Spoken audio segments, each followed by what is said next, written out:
This is the Lifestyle Builders Podcast, show 94. Headlocks and Hugs, Retirement for Entrepreneurs with Chris Hogan. No, because I had grown up in a family that did giving. We didn't talk about money, but we were always inviting people over to eat or taking meals to people. So I saw that servant mentality growing up.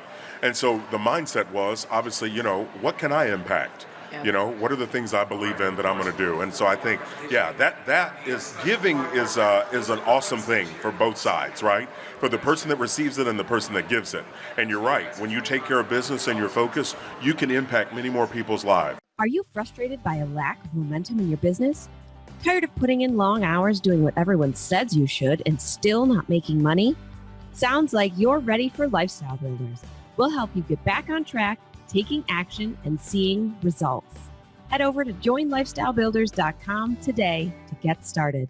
Before we dive in a little bit more about our guest, Chris Hogan is a #1 national best-selling author, dynamic speaker, and financial expert.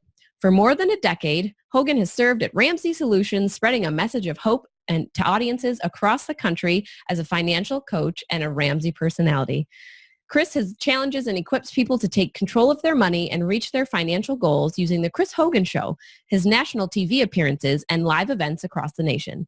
His second book, Everyday Millionaire, How Ordinary People Built Extraordinary Wealth and How You Can Too, releases January 2019 and is based on the largest study of net worth millionaires ever conducted. We also want to give a huge thank you and shout out to Ally Bank for sponsoring the live podcasting at FinCon 2018 and making this episode possible. All right, you guys, this was honestly one of the coolest episodes we've ever gotten to record. I mean, live at FinCon 2018. Yeah, it's not often that we do live. Normally it's us in our talking to each other. Yeah. Not and even doing guests all remote. So being able to do a live interview is actually really cool. Yeah. So, I mean, you're going to hear the episode. There's going to be sounds in the background. There's people announcing things and talking. Yeah, we're on a stage with Chris, which was just awesome. And you'll hear Chris has a booming you will have no issue voice. Hearing him on the episode at all. Think Barry Manilow and then take it down a couple octaves. Yeah, and I mean he's a big dude. He's a former football player, and he has a presence in the room. I just was sitting next to him, just oh my gosh, can't believe I'm hanging out with Chris Hogan right now. I stood next to him and I was like, wow, I am tiny. But anyways, the conversation we had with Chris was awesome because he's got one book already out, Retire Inspired, which we got right here, Woo! And then he's got another book coming out. And we just dove into so many different topics. We talked about entrepreneurship and how retirement kind of plays into that. Yep. How it maybe looks a little bit different for you as an entrepreneur. Yep. We talked about just him becoming an entrepreneur and making that shift from a job into business and all the challenges, that kind of came up with that. We talked about managing your business alongside managing your life and your family. Boundaries, being aligned. Well, I was going to say, one of the things that stood out to me was just all those words, right? Boundaries, impact. Intentional. See how many times we said intentional in this episode? I want you to count. Leadership, alignment, just all these really good themes. And it went from talking about retirement to talking about business to then talking about life and what it really takes to kind of make all this stuff work. And there's some phenomenal quotes in there. Yes. Hence that's where the title came from, was that he's raising his boys with headlocks and hugs. Yeah. And then he takes them on dad dates, and then they yelled at him for calling them dad dates. But yeah, overall, Chris is a great guy. He actually keynoted FinCon, which is where we recorded this at. So it was cool because we got to get in and kind of have this conversation leading up to his keynote on there, which was, he totally used Elsa from Frozen and let it go. And I was like, this is my guy right here. But so if you guys don't know, and obviously you guys had the intro, Chris has a podcast and a show as part of Dave Ramsey's, he's one of Dave's Ramsey personalities. Mm-hmm. And so we also got to meet Rachel Cruz, which is Dave's daughter, at FinCon. So we got to talk to both of them. And part of why, we really enjoyed this episode and these conversations is they're talking about money. They're talking about personal money and how to take control of that. And if you guys have listened to the podcast at all, that's one of our common themes is just taking care of your money so that you can ultimately not only have a successful business, but also a successful life. And we just dove into so many good topics around that in this episode. Yeah, we did. So with no further ado, we will let you enjoy the soothing tones of Chris Hogan. All right, everyone, welcome back to the Lifestyle Builders podcast. And today we are so very excited to have a special guest on with us, Chris Hogan. What is going on? Well, hey, I am so excited to be here and to join you guys. I can't wait to see what you're going to ask me. I'm a little nervous. That's good. That's good. Wink. All right. So the first thing I'm interested in is, you got this saying that retirement is not an age, it's a financial number. So can you tell us a little bit more about what that is? Yeah, well, as I was talking to people, everyone thought that age 65 was this magic age. Yes. Right? That the government was going to swoop in and take care of them. Well, we all know, right? You don't want to put your dreams in the hand of a government that can't count. Mm-hmm. And so I wanted people to kind of wake up and start to realize that, hey, Social Security wouldn't be enough. The average payout's around $1,300, a month. I mean, think about that. That's less than $18,000 a year, and so you can't really live dreams on that. So I wanted people to wake up, look at this, and start to take action. I love it. Yeah, absolutely. And that was big for us because basically when we graduated college, I set a goal to quote unquote retire by 35. And it was interesting. I had a mentor a couple years ago say, Tom, you're not really going to retire. But he's like, what you're going to do is you're going to have the flexibility to do what you want, when you want, how you want, with who you want. I call that options, my friend. Options. I love that. Yeah. I want to be able to have more of the I get to and I want to, not I have to's, right? And so that's a matter of what? You earn that freedom and you earn those options, but you got to follow a plan. Yeah. I think it's really tough, too, when you step into the entrepreneurship space. Retirement looks different for us. And I think a lot of people struggle with some of the more traditional ways of, I'm saving up for my retirement. When you're an entrepreneur, what are some of the ways that you normally suggest for them to look at it a little bit differently? Yeah, well, I'm an entrepreneur as well, right? And a lot of people would say, well, Chris, an entrepreneur, it's harder to save for retirement. I'd say, well, no, because you don't have a cap. You don't have a ceiling on how much you want to earn. You can just go out and work more or do more and be able to do that. So I say with entrepreneurs out there, you still want to get connected with an investment professional. You still want to sit down and talk about, is a SEP an option? Is a solo 401k an option? The Roth, there are vehicles out there for you to be able to save. Mm-hmm. And so we want to do that just as intentionally as you would for any other fixed expense inside your business. Mm-hmm. But here's the key, you all. Working with entrepreneurs for many years, most of them put the profits back into the business. Yep. And they don't pay themselves. Mm-hmm. Like imagine working a job where you don't get paid and it's your company. So I tell entrepreneurs out there to make sure that you pay yourself each and every month, right? And then out of that payroll you get, right, your salary, that's what you invest from. So it's your personal income. It's very, very important to follow that rule.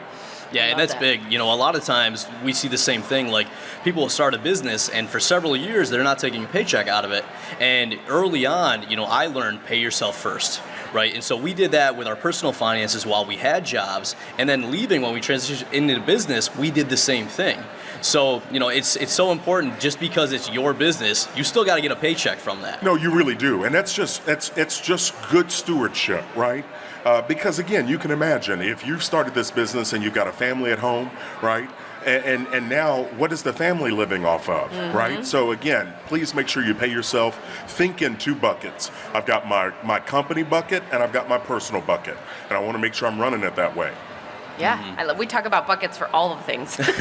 No, it is. It's important. It is. But that bucket mentality, it helps people think of categorization, right? And so it helps people to shift and to understand, hey, I've got to make sure I'm managing both well, right, for the sake of the business as well as the family. Yeah, and we're going to dive right in there because managing the business and the family is something that we feel so strongly about because it's something that is so easy to mismanage. People are very passionate about what they're doing. They love their work. They're working more than they were when they were in a 9-to-5. Talk to me a little bit about the balance. Oh, that word. You know what? I feel like balance is like fictional. It's like Narnia, right? It's one of those, because you mean to tell me I'm supposed to be operating at the same level in my personal, my business, my parenting, my relationships, everything's got to be equal. That's not reality. So here's what I do. I throw balance out the window. You know what I do? I'm centered.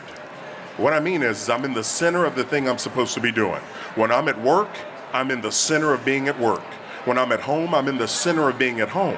And I think having that mentality allows us to be able to zero in and do what needs to be done when it needs to be done. So I tell my team, when you're at work, be at work. When you're at home, be at home. And I'm telling you, if you will do that, and I know not even that's clear cut. There can be some peak seasons or some things where there's some bleed over, but that's not the norm. The problem is we end up allowing the exception to become the rule. Yes. Yeah, well, and we're the same way. Like, when people come to us about balance, we say, you know what? Balance is a losing proposition. If you're trying to achieve balance, that's right. You're setting yourself up for failure. But what we talk about is, like, integration. Right? So as you're building a business, you didn't build a business to take your life over. You actually built it to support, not only what you want, out of life and getting that freedom, but then moving beyond that to say, get your dreams, like, go after those things. No, I agree. And the best way to do that and to protect that is with some boundaries, right? You got to have some boundaries. And that's even, if you, like the two of you working together, right? If you work together all day and you come home and all you talk about is the business all night, I got to throw a flag. Personal foul, right? They quit that, right? And so I had a family, a real estate agent out of Arizona. The whole family's in the business. Oh, man. All right, so they bring me in to help them. I'm at the dinner table. It was like a staff meeting. And so here's what I told them to do. I go, you all, here's the deal. Talk about business for the first 10 minutes. After that, shut it down. And it's a $5 fine if anybody brings up anything. There you go. No, listen. Throw the flag they in. put a bowl in the middle of the table. And this became one of those, so the first time you can imagine, there's like $100 in there. Everybody. God. By week 3, there was one $5 bill in there. And they said, thank you. They said, what you gave us was this visual reminder that we actually have lives that we need to connect with, and we run the business so we can have our lives. Yes. And so it was one of those things. So we'd have to think about it differently and then be intentional. Yeah, intentional is one of Tom's favorite words. That's one of my favorite words, too. Got it in common. There we go. We got the same barber. We got the same word. We do. I like you. Yeah, I love that, and I think it is something that's really tough as entrepreneurs. Often, most of us work from home, so having those boundaries between work time, home time, alone time, kid time, like, it all starts to blend together, and you have to be really intentional about when you're doing each of those things. No, you really do. And I don't think that it's easy. I think especially husband and wife teams, because you may be great. I think you're better than your husband. Okay? I'm just going to put that out there. Okay, I helped you with that statement. Okay, but I think we also ebb and flow, where you may be doing really good and maybe he isn't, right? And so, but being together, where you can kind of look at this and go, hey, we're talking a lot about business, it seems, right? You go, hey, let's have a date night where we don't talk about it, right? Let's stay connected, right? Because we don't naturally grow together. We naturally grow apart. We have to intentionally, there's that word again, grow together. So I think it's possible. And I don't think people should judge themselves if they're not doing a good job at it now. It's a matter of, what are you going to do? What tweak are you going to make to help you be better? Yeah, and I think that we judge ourselves so much harder than everyone else. Like, even the mom guilt, the dad guilt, the parent guilt, all of us think that we're doing a horrible job when we're really doing just fine. But it's remembering to take those time out and give yourself the space, because you're not going to make any changes if you're just constantly in the rat race over and over and over You're again. so right with that. I think we have to be careful about how hard we are on ourselves, and the standard we hold ourselves to. I want people to think that they're striving to get better. Perfection doesn't exist, right? It's not a reality. So let's just strive to get better. And I think doing that day in and day out, we can improve. And if you messed up yesterday, that's yesterday. Let's focus forward. Yeah. Absolutely. So I'm curious, you weren't always an entrepreneur, and you were talking about balance earlier. So how did you make that transition from, having a career and having a job into being an entrepreneur while also, working on some of the balance stuff? Yeah, it was, had to be very intentional with it, meaning I know me, and so I had to give myself a schedule. So while I was working in the banking career, right, before I started my mortgage company, I began to look at my mortgage business that I was wanting to grow was my part-time job. Meaning instead of watching TV, instead of hanging out with buddies a lot, I really started to work on that business plan because I realized if I will sacrifice time with friends, sacrifice some sleep, then it means it's really something that matters to me. And so it was one of those things because if you really won't pour that time in or make those sacrifices, then you're not really serious about it. Yeah. Yeah, well, and, I love that too because as Dave says oftentimes, live like no one else so you can live like no one else. Yeah. And that's a big thing that we see is that it becomes a lot easier when you make it those sacrifices early on so that you give yourself that space to be able to build the business and build the relationship. You're absolutely right. And it's very important for us to have that. Yeah. So what was one of the biggest challenges you faced as you were making that transition and growing your business? Well, I think the biggest challenge was time, right? I think time and then finding the right people to join me in the business, right? And so I think, being aware of that. And, another thing, and now that you asked me that, I think I had unrealistic expectations. Yes. I wanted to start and for it to just blow up, right? Wait, it doesn't work that way? No, And here was this thing. Bigger is not always better. Yes. Right? And so that mindset, I think that unrealistic expectation is what drove me, but it's also what became a frustration for me later. I didn't enjoy what I was building because I was trying to get to this next thing. So I think patience, awareness, and understanding you get to set the rules. You get to determine that, but just make sure you have joy associated in what you're doing or don't do it. Yeah. Yeah, I think you hit that on the head. Expectations are huge. We had somebody on the podcast, they called it poison. Because in every aspect of your life, those expectations are what are creating some of those mindset demons. They're creating some of the issues that you see that aren't there. Right. Because you've got those expectations of what you think things should be. I would just add the unrealistic expectations. Yes, unrealistic. Because expectations are a good thing. They help us with goals. Right? I expect to hit my goals. I expect to do. And so what comes with expectation? Work, focus, and sacrifice, right? People forget those. Yeah. But that comes along with it. And I think it's all worthwhile when we're doing something that we're passionate about. Yeah. Well, I was just going to say, too, the other thing there is alignment. Because, oftentimes people are doing what society tells them to do or what they think they should be doing. And what we find is that when people truly find alignment between, what their mission in life is and their business supporting that, that's when it all comes together and seems to be harmonious. No, I like that alignment phrase, right? Because that helps those to intersect. Yeah. And so now what you're doing is you're able to stay on focus because it's something you're passionate about and you're serving people well. And that to me is a win-win. Yeah. Yeah, well, and I love the serving thing too because what we found a lot is initially, we're all in kind of this survival mode. We're just trying to make enough to pay our bills, take care of our family. But eventually, when you follow this advice and you do some of that, you get to a point where you've taken care of yourself, and then you kind of shift into this thrive mode. And that's where it's let's make the bigger impact. Let's make more money so that we can help more people. So when you made that transition, did you have any stories about money, or did that feel weird when it was man, I've gotten what I need, now how do I make that bigger impact? No, because I had grown up in a family that did giving. We didn't talk about money, but we were always inviting people over to eat or taking meals to people. So I saw that servant mentality growing up.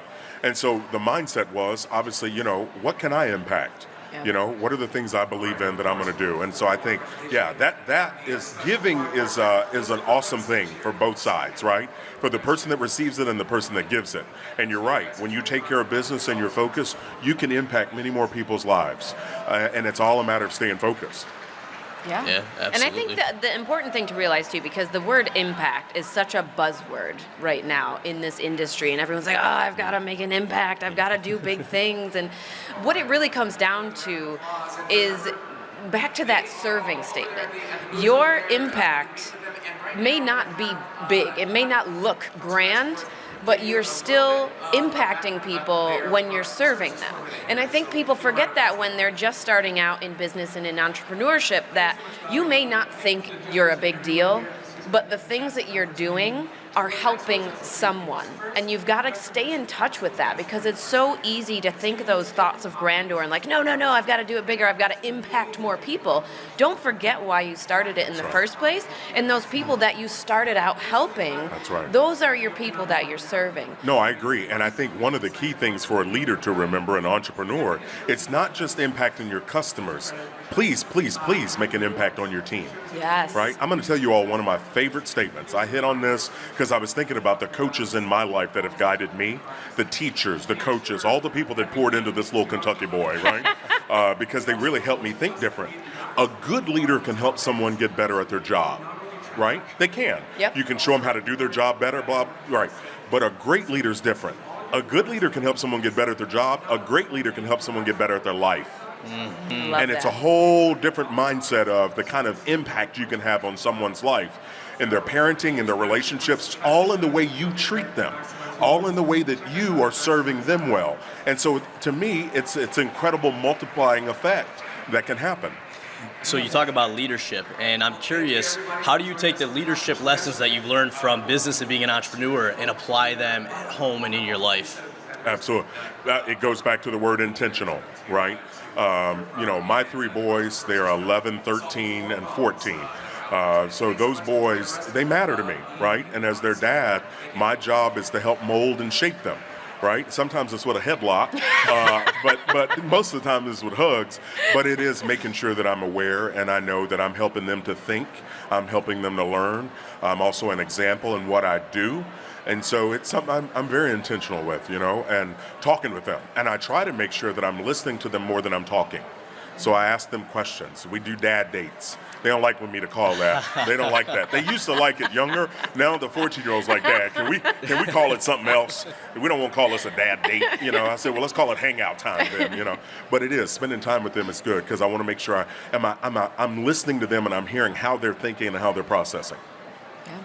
Yeah, that's a big one. So we just had on the podcast a special series called Couples and Entrepreneurship, and it was just talking to successful entrepreneurial couples to basically say, how do you build the business while building the life? So what do you think's been the biggest thing for you to build the business while also making sure that life and family and all of that didn't get put to the wayside? I think it goes back to that being centered, being right in the center of the things that matter. When I'm home, I'm home. It's rare that I'm plugged into my phone. I mean, I may look at an email after the boys go to bed, but I look at it briefly. I'm home. And there have been some Saturdays that I haven't turned my phone on. And I know, you're all looking at me like I had a third eye right there. You're like, what? And guess what? It's just one of those things where I want to make sure that I'm staying in charge of me, right? And so I think it's one of those, you look at it and you have people around you, your spouse or good friends, to kind of tell you, hey, dude, we hadn't seen you in a while, or we hadn't hung out in a while. You've been crazy busy. Let's make some time. And so going back, being intentional with your calendar, setting some time on there to hang out with a good buddy that cares about you, that just, doesn't want anything from you. They want to hear you. I think all those things are really important for us to do. Yeah. Yeah. Oh, I'm at so much good stuff. I got in my head headlocks and hugs. I may have to write another book. Yeah. There we go. Speaking of books, yes, you've got one coming out. I know. As do we. Do you? We got do. our first one coming out. Tell me about yours. Our book is titled Lifestyle Builders, Really? and we're basically taking all of the frameworks that have been in this guy's head over here and putting them all out for, people to kind of take into that. How do you build the life with the business? Fantastic. All right, when's it come out? Next year. Should be early next year. All right, so what? Around the time that I was your gonna say, book maybe comes right out. around your time. Yeah. Yeah. So mine's going to come out January 7th. It's called Everyday Millionaires, How Ordinary People Built Extraordinary Wealth and How You Can Too. Love it. We surveyed over 10,000 millionaires across the United States. Wow. And we used a company to get millionaires from white space, not just people in my tribe or Dave's, but we wanted to find out the truth, their stories. What are they doing? We wanted to break down some myths. So I'm very excited about it. People can pre-order it right now for $20. Nice. You can go to chrishogan360.com. And listen, you're going to get the book for $20, but I'm going to bribe you. I'm going to give you the audiobook, ebook, a video lesson for me, and a video lesson for Dave, all for $20. But you got to go to my website and get on it, chrishogan360.com. I'm surprised Tom does not have his phone out right now, pre-ordering I this was book. watching him too. I'm watching. I already pre-ordered it, so we're all set. Oh, see? All right. Well, listen. Make sure that I get a copy of yours, and we'll have to have you all on the Chris Hogan show and That talk would be about this thing. amazing. Yes. That'd be Yes. great. No, I love it because I think you're right. We have to stay rooted in our why. Yes. You know, and we have more control than we give ourselves, credit for. And we just got to make better decisions. Making those decisions, sticking to it, and just think like a scientist. Be willing to try.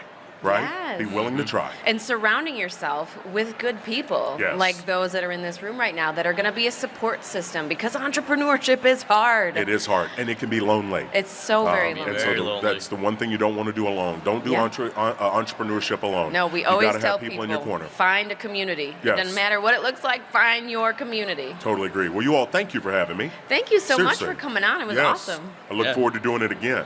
There we go. Yay! All right, I know you put your book link in there, so we'll make sure people have a link Sure. to that. Where was the best place for them to connect with you on social be? Yeah, you can go to chrishogan360.com, my website. All your stuff's I'm on there. all things social, Awesome. Chris Hogan 360. So it's easy. It's you can easy find to me. find you. Yes. It's also easy to find you in a room because you just listen to your voice. And this bald head of mine. There we go. All right, it has been another amazing episode with Tom and Ariana, your hosts and lifestyle builders. Chris, thank you again for coming on. It was an amazing episode. Thank you for having me. So honored to have you on the show. Thank you all. And for everyone listening, I want you guys to remember that it's your life, your business, your way. We'll see you next time. Bye. Hey, we hope you enjoyed this episode. If you know another entrepreneur who may benefit from hearing this show, we would so appreciate you being a good friend and sharing it with them. Are you dreaming of a life of financial freedom and more time to spend with your loved ones? Want to build your business to support that dream? You need Lifestyle Builders, a mentorship program designed to meet you where you are and give you strategic and custom guidance so you can build the business you need for the life you crave. Become a lifestyle builder at joinlifestylebuilders.com. Are you a Lifestyle Builders podcast fan? We'd love to hear from you. Head on over to tomandariana.com/iTunes and leave us a review.